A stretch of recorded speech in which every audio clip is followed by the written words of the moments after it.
Hello guys. I really think it's about time our country, the education service and the government started to review our education system.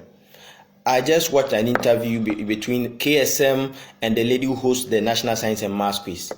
She said the guys who won the 2018 competition, the guys who won, assuming to be the brightest and the best, went for a competition in Brazil and they had to drop out because they couldn't take part of the competition. Because apparently when they got there, it had everything to do with practical. And they couldn't do it. And these are the youth that are supposed to take the country to the next level. They can write down everything they know about engineering and science, but they can't put it into practicals. I suggest we scrap up that National Science and Maths Quiz thing and start to put things like National Science and Maths Innovation Construction, something tangible. Every year, government should give at least every secondary school, let's say 10,000 Ghana cedis, for them to come up with innovations that are tangible and physical to help our fishing industry, agriculture, health sector, something that we can see. Chinese students go for practicals and they come up with knapsack sprayer and something to help our farmers.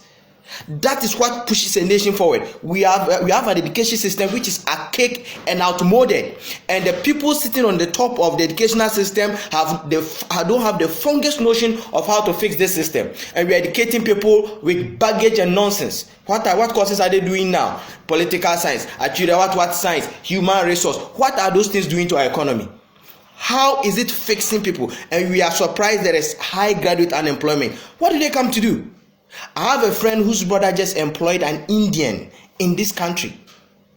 Now the guy is manning their small company. They produce rubbers and the rest. Now the Indian is being paid $1,000 a month. This is a friend of mine who could have employed me because I'm a graduate. But do you know what he said? The Indian can fix the machine when it breaks down.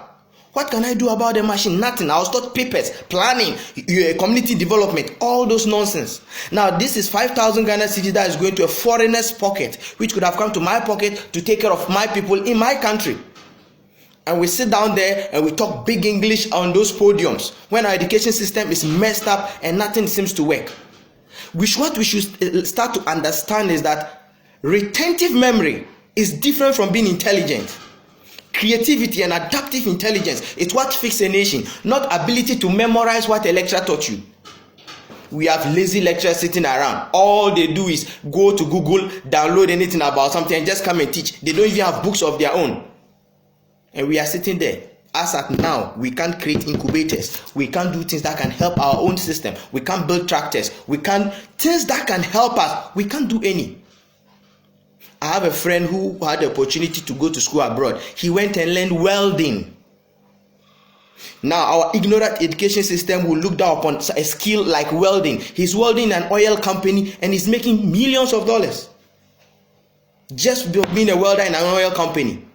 Then you tell us we should go and learn political science and all that nonsense.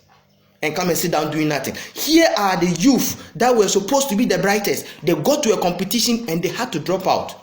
Because what do we teach in our schools? Just empty practicals. Nothing to improve our lives. Being able to have to memorize text and handouts doesn't make you intelligent. Looking at your society, looking at the problems we are facing and being able to fix it is what changes a society. We have a useless education system from class 1 to the final distance. And you people are sitting down, spending money, going to workshops and doing nothing about it. Calling yourself professors and what sort of sitting there.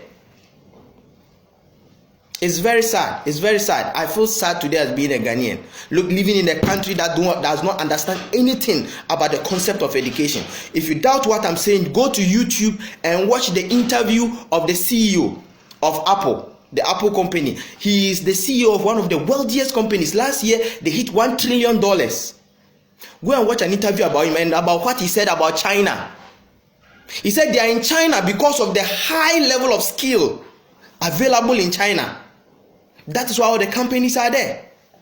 We have deindustrialized our educational system and graduates come up with just papers and no sort of skill whatsoever. And our puppets called the politicians sit there and do the bidding of the Americans and the Federal Reserve and do whatever they want. And the country is just moving into the drain. You wonder why a Ghanaian gets a master's degree, gets to the UK or the US, and they put you in a supermarket to sell. What skill do you have? The economy is developed by skills. They are making cars, motorbikes, engines, fridges, televisions. They are manufacturing. They are doing things. Of what use will you be to them? If you have a degree in political science, a master's degree in human resource and actuarial science, what is that? It's so sad. Look at the elite of our society. Ask them what their children should be in the future. Lawyer, all those nonsense. No one is saying those professions are not good. But look at our country and think twice. I am not an economist, but I know that they said if a